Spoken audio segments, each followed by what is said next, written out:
okay, when I look back, when I see my former students succeed, I meet a guy driving a big car or a lady engineer, successful from the skills we give them. I just get so much fulfillment when I see that. And I just kind of feel that my life counted for something. And let me tell you, you get a diagnosis that your child most likely has bone cancer. And at that time and point in my life, I did not have a shilling to my name.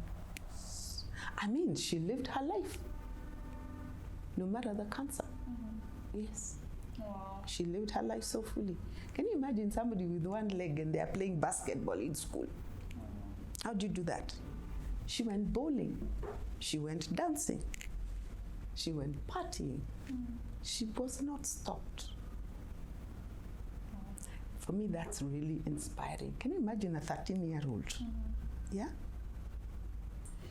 The thing about... And I believe God allows certain things to happen for his own purposes.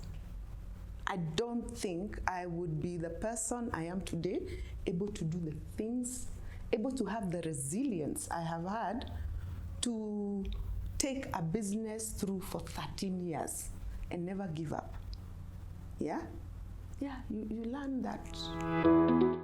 A victory is a story of learning how to beat the victim mentality and to just rise up from the ashes like a phoenix. Regardless of what you go through, you can become better, you can do better, and when you know better, you always do better.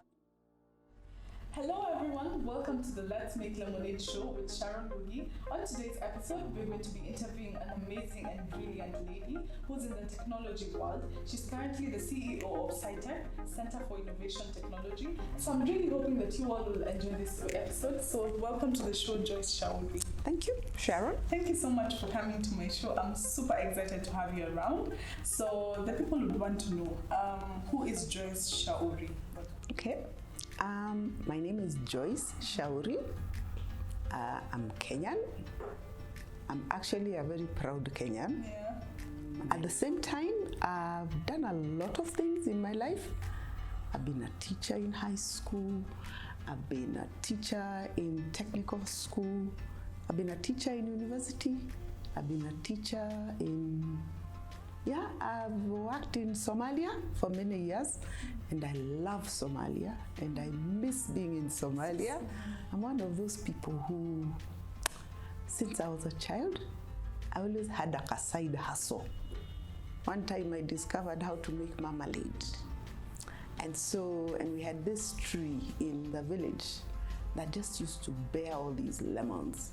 So when we go shags, holidays, I would, make marmalade and then take it back to Mombasa where we lived, and I would sell that marmalade to my neighbors, my schoolmates, and it was exciting to have money, make money for myself. Yeah. All right, so then I went on. When I was in university, I started a business making cakes. Can you imagine somebody making cakes from a little cubie? I started making cakes. And many years down the road, in the 90s, I was a very successful, I was a known cake designer, decorator. Before there were so many designers, decorators. Yes, all the way until the end of the 90s, when now I picked on my other passions. Okay. So tell us a bit about your current role as the CEO of Citech. Mm-hmm. How is that? How did that come about? What exactly does Citech do? Okay, I told you that I'm passionate about businesses. I'm also very passionate about the youth. And I'm inspired when I see young people creating from nothing. All right? I've taught in high school. I have taught in technical school, I have taught in university, but I've also worked in development. I worked in Somalia for many years, and I loved being in Somalia. I still miss Somalia. I love those hot climates, And then I came back home, and then between my brother and I, we thought of starting a business that would impact young people.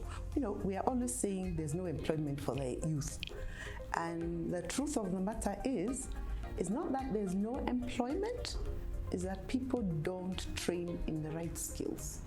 So we set up a company, it's called Center for Innovative Technology, and what we do is we equip young people with engineering, drawing, and detailing skills, all right?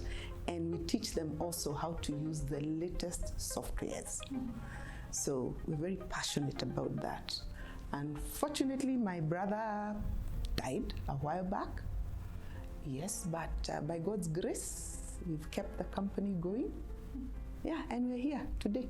Wow. Yeah, and it's really great to meet you here.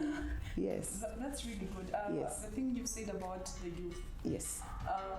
Being a youth one time and learning how to do all these side hustles and all that. There's so many people who are watching this video today and they're thinking, I've studied, I've gone to school, I've done everything I can to make my life better, but I'm still in the same rut. As a young person, what would give you that drive to just do business, regardless of, you said you were a teacher, then you went into baking, then you went into, like, you keep evolving regardless. So what would you tell someone out there who's in a rut? Probably they went to school, they studied for something and they've not gotten a job opportunity till now. What would you tell them? I would say just find your passion, all right? Actually, if you discover what your passion is, that's where your treasure is. And if you hang around there long enough, you will succeed, all right? The reason why I think our company has succeeded, you know, with no funding from any bank, all right? Just sheer commitment and focus is because of passion. I'm very passionate about what we do. I'm passionate about transforming Kenya through technology. I'm also passionate about the impact our training has on careers of young people. Yes, I've seen so many of my former students thriving in the marketplace. A lot of them self-employed. A lot of them start their side hustles when they are here. Yes, you find they are taking private jobs from engineers, drawing for engineers. So that, for me, makes all the difference. So what I would tell young people is find your passion. Yeah, I used to bake cakes. Yeah, I loved baking cakes since I was 5 years old. There used to be a program that used to come on VOK. That time we only had one station. And I think it used to start about 6 o'clock. So there was this lady, she used to bring a program called Kenya Kitchen. So when I was really little, that's what caught my interest in cakes. I just fell in love with baking. Yeah, and I continued baking most of my life until now I fell in love with other things. Yes, like what I do now. Yeah. Yes. So what's that? I know you have many and thousands probably, but what's that one thing you're the most pride in your life this far? Number one, when I look back, you know, when I see my former students succeed, I meet a guy driving a big car or a lady engineer, I mean, successful from the skills we give them. I just get so much fulfillment when I see that. And and I just kind of feel that my life counted for something. No, the show is basically about making lemonade out of all the lemons that life has thrown at you. And I keep saying every single person gets so many lemons thrown. Every single day you're battling something different from the other day. So for you, what has been your lemonade story? What is that one thing that happened into your life and it threw you off balance? I think for me, it was way back in 2011. I had my only child, Jan. She was called Jan. And you can imagine a single mother with your daughter. She's now 11. She was always tall for her age. And Jan had always wanted to be a model. all right? So one day, she goes to school, she's running, and then her knee starts hurting, all right? And then down the road, many visits to doctors, visits to physiotherapists, x-rays, whatever. A day came, it was on a Sunday. And I had my x-rays. I met the doctor somewhere in town because it was Sunday and he was going to church. So I met him outside his church, and he looked at those x-rays, and in 1 minute, his face just changed. And he told me that in all likelihood, my daughter has bone cancer at the knee. You know, that day, I don't even know how I got home, and I was with my daughter. And you know what she says? She tells me, Mom, no, nothing can happen to my leg. I want to be a model, Mom. Yeah? That day, I don't know how I got home with my baby, but that is the day when, you know, just my whole world just crashed. And let me tell you, you get a diagnosis that your child most likely has bone cancer. And you know, at that time and point in my life, I did not have a shilling to my name. You know those times when your life is completely out? Yeah, that's a day my world just turned dark. So that was the lowest moment of my life. Yes. When you speak about cancer, it's over the news worldwide. We've been saying that it's something that's been really growing, and it's rampant everywhere. And anytime anyone gets a diagnosis for cancer, you feel as if your world has come to an end. It's scary. Yes. There's so much stigma to that disease. And probably there's someone watching this video today and they're wondering, probably my daughter or myself, I've been diagnosed with this. How did you move past that point? Just the diagnosis Okay, all right. So for me, okay, of course, a lot of things happened until eventually her leg was amputated. We gave her all the treatments. Actually, God did a lot of miracles. You hear, I didn't have a coin to my name, but somehow God worked things. My daughter went to the best hospitals, the best doctors. She got all the care, the best care that anyone could get. Somehow, that's a story for another day. So, but eventually, after like 4 years, a day came and she died, and I buried her. All right. But let me say this: I have how have I dealt with all that? I've just looked at life and realized that bad things happen in life. Okay. And all you're supposed to do in life is just take each day as it is, okay? And yes, cancer is bad, but there are worse things, okay? And you know, bad things happen in life.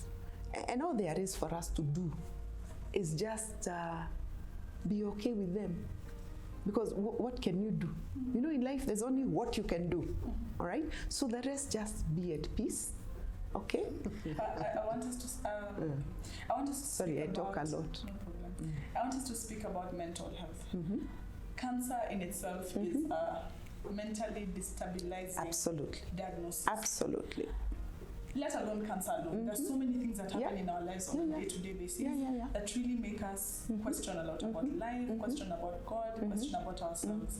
What is your view about mental health? How can someone ensure that your mental health is in check, regardless of everything happening around you?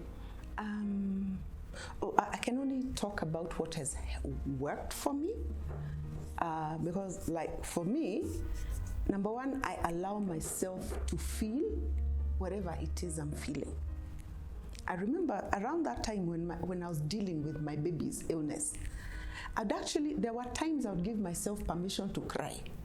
I actually say, I'm going to cry for 2 hours. And then after that, I'm going to wash my face and I'll be fine. Okay? Me, I can tell you for a fact, crying has helped me. The other thing that has helped is if you feel you're in trouble, you're not coping, look for help. All right? I remember after my daughter's death, it took me a long time to be okay, but I looked for help whenever I felt I needed help. And also speaking up, okay? I went online. By the way, I was working in Somalia, and many times I would be alone in remote locations, but we had internet, all right? So where I couldn't go for counseling or anything, so I joined online support groups, and they helped because you learn that you're not the only one, okay? And then just call and talk to somebody, okay? Yeah. So just allow yourself to go through whatever it is you're going through, but also realize it's not the end of life. And my dad used to, okay, there's a saying in my language that says, shida haina mizizi. Let me direct translate. It says in my language, dena dore meri. Okay? You see, there's a plant that grows on bougainvillea. If you look around Nairobi, yeah, it's a parasite plant, all right? In my language, it's called dena, all right? But it has no roots, okay? So it actually has no roots. It means it will not be there forever, all right? So it's the same thing with whatever miserable, devastating, traumatic thing you're going through, it will not be there forever. So I think that's really important, especially with the toxic masculinity we have nowadays, where men believe I'd rather die with my problems, especially the men in our society. They've been trained and they've been nurtured to know, you know what, mwanaume ni kuvumilia, as we always say. The truth is, everyone has a breaking point, and it's important to always know when you get to that point so that you can actually seek for help. So, Joyce, I want us to speak about if you were to go back to your 30th year, or you're turning 30, what would you tell your 30-year-old self? Oh my God, that's a difficult question. Joyce, what would you tell your 30-year-old self? I think one thing I'll tell myself is just love yourself more. Yeah. Actually, you know, me, I'm the firstborn in my family. So I've spent most of my life looking after others, not just my siblings. Yeah, just looking after everybody. And many times I forget myself. Yes, yes. So love yourself. Yeah, I'd have loved myself more. Okay. Yeah. Thank you so much. As we are concluding, we have spoken about your lemon story. Now we want to see how, after you went through what you went through with your brother and with your daughter, how did you make lemonade with all those lemons that were thrown in your way? And how can someone who's watching this video today be able to dust off all the ashes they've gone through and rise up like a phoenix? Okay, number one, I talk to God. Okay, and a couple of years after my daughter's death, fine, I had a good job, all right, and I asked myself, Joyce, why do you bother? Why are you waking up at 6 to be on the road, to be in the office by 8? A day just came and I realized I don't have a purpose. Okay, so I had a conversation with God. I told him, you know what, God, I'm sitting in the house, because actually that, parents, if you're a parent out there, ebu check, yeah? If you really look closely, you'll see that the biggest motivation you have, what keeps you moving, pushing, working, striving, is actually your children. Now imagine suddenly they are gone, yeah? So you probably be like me, a day comes and you realize, why do I bother? So for me, when I got to that point, I had a conversation with God. I told him, God, please give me purpose. I need a reason to wake up. Okay? And he did a lot of things. Yeah? And a day, my brother came up with the idea of setting up this business. Okay? And that gave me a purpose. All right? Now, being here, I realize how perfect God is in his ways. Like you cannot imagine. I lost one child. At any one time here at Citech, at any one time, every 3 months, I have about 30 new students. Okay? And so everything I've known about working with the youth, whatever I learned being a mother, of course I mother them. But whatever empowerment I did around my daughter as she was dealing with her illness, I empower. I just take that and I celebrate being with my students. And so when I see young people thrive, when I see young people get careers, create businesses, all right? It's amazing. That's good. I want you to tell us one thing or something that Jan taught you, especially in her period of sickness, for the 4 years that you were being a caregiver is one of the hardest things that anyone has to go through. So what is that one thing that you will always remember about Jan?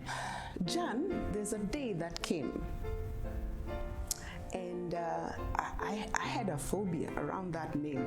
I could not be with that word cancer. I could not be with that word. But a day came. Can you imagine a 13-year-old telling you, look, I may have cancer, but I'm not cancer. All right? So I'm going to live my life. And Jan lived her life so fully. Nothing stopped her. And she had the most beautiful smile you'll ever see. All right? Yes, and I mean, she lived her life. No matter the cancer. Yes. Wow. She lived her life so fully. Can you imagine somebody with one leg and they are playing basketball in school? How do you do that? She went bowling. She went dancing. She went partying. She was not stopped. For me, that's really inspiring. Can you imagine a 13-year-old? Yeah? Yeah. She was empowered. Yeah. Wow. So I just say, whatever you're facing out there, okay? Yeah? You're not it. It's powerful. You are not it. And that's good advice. Now, I would want you to speak to caregivers. How should a caregiver handle the whole situation, especially being in front of the person who's sick on a day-to-day basis? How should they handle that? I think caregivers, a lot of caregivers are pretty good, but now the problem is the people around, like family. Do you know people don't know how to visit somebody sick in hospital? Actually, I think I should write a book. People really misbehave. Yeah. Can you imagine? Yeah. Or people, you visit a patient in hospital and then you decide because there's a TV there, that's where you're going to spend your time waiting for the jam in Nairobi to clear. Okay? You really have to think of the needs of the sick person. All right? And you have to use your head and behave yourself. Yeah? And when somebody is, let's say somebody has whatever illness it is, yeah? Can you imagine? You come there and you drop your face when you see them. That person is already struggling with whatever it is they are dealing with. All right? All they need is to be empowered, not to be pitied. And you just need to empower them that everything is fine and there's a God in the universe and he's responsible for everything. So thank you so much for coming to my show. I had such a beautiful time here and I'm so and I'm sure even the people out there had a lovely time. So as we conclude, I'd want you to look at the camera and speak to the people, give a last, just something to encourage them, even as we conclude, and one thing that they can remember you for in the Let's Make Lemonade show. So I think the only thing I'd like to say is, this is a good life. And life is a gift. Life is a gift. I mean, look at the trouble God took to make this world so beautiful. What are you doing being miserable? What are you doing giving up? What are you doing wasting your life on social media? You know? You have so many gifts and talents and potential. Okay?